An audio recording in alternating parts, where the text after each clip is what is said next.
আপোনালোকৰ অলপ সহায় আৰু সহযোগিতাৰ ফলত এটা পৰিয়ালৰ কণমানিৰ জীৱন ৰক্ষা হ'ব পাৰে। সহায় বিচাৰি কাটৰ অনুৰোধ এটি দৰিদ্ৰ পৰিয়ালৰ।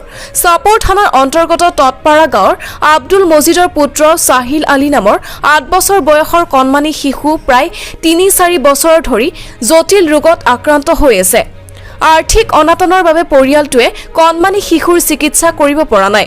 কণমানি শিশুটিৰ দেউতাক আব্দুল মজিদ দিন হাজিৰা কৰি কোনোমতে নিজৰ পৰিয়ালটোক পোহপাল দিয়াৰ লগতে পুত্ৰ সাহিল আলীৰ চিকিৎসা কৰি আছে। আজি আব্দুল মজিদৰ পৰিয়ালে উপায়ন্তৰ হৈ সংবাদ মাধ্যম যোগে সহায় বিচাৰিছে ৰাইজৰ ওচৰত লগতে অসমৰ মুখ্যমন্ত্ৰী ডক্টৰ হিমন্ত বিশ্ব শৰ্মালৈ কাটৰ আহ্বান জনাইছে। মোৰ ল'ৰাজনক আৰ্থিক অভাৱৰ বাবে মই চিকিৎসা কৰিব পৰা নাই, মোক অলপ সহায় কৰক। মোৰ ল'ৰাজনক চিকিৎসা কৰাৰ বাবে অকণমান সহায়ৰ প্ৰয়োজন হৈছে। অসমৰ মুখ্যমন্ত্ৰীৰ লগতে ৰাইজৰ সাহায্য বিচাৰি এনেকৈ আহ্বান জনাই অসহায় পিতৃ আব্দুল মজিদে।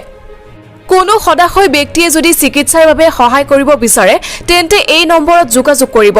যোগাযোগ নম্বৰটো হৈছে 9395493784 আৰু একাউণ্ট নম্বৰটো হৈছে 0728321155047 IFSC কোডটো হৈছে UCBA 0000728। আপোনালোকৰ অলপ সহায় আৰু এটা শ্বেয়াৰৰ বাবে এজন কণমানিৰ জীৱন ৰক্ষা হ'ব পাৰে। News desk report, news 24 any. আমি এই জন্যই করছি যেমন আমার ছাওয়াটা মানে চিকিৎসাপাতি করে আসছে না।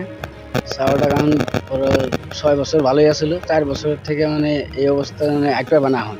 আর নাম্বর পেরে আটে আপনার ল'ৰাটোৰ নাম কি আছিলে? সাহিল আলী, সাহিল আলী। বয়স কিমান হ'ব? বয়স 10 বছর।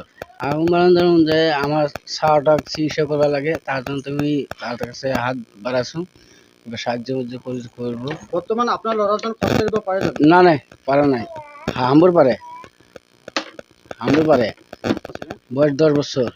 ঘৰ ক'ত আপোনাৰ? ঘর Totpara, post office? Post office Bahalpur, থানা চাপর, ধুবড়ী জেলা। আমার হিমন্তের কাছে আমার একটু অনুরোধ যে আমার ছাওয়াটা চিকিৎসা করা লাগে। হ্যাঁ, চিকিৎসার জন্য এখন হাত বাড়াইছি তোমার কাছে, তুমি যেমন যা দিবে তাই আমি খুশি করে নিয়ে আমি ছাওয়াটা চিকিৎসা করবো। না হলে আমার কাছে কোনো উপায় নাই ছাওয়াটা চিকিৎসা করার জন্য, আমার কাছে কোনো সাহায্য নাই। আপুনি এনে কি কাম কৰে? আমি ৰাজমিস্ত্ৰি কাম কৰু। ৰাজমিস্ত্ৰী।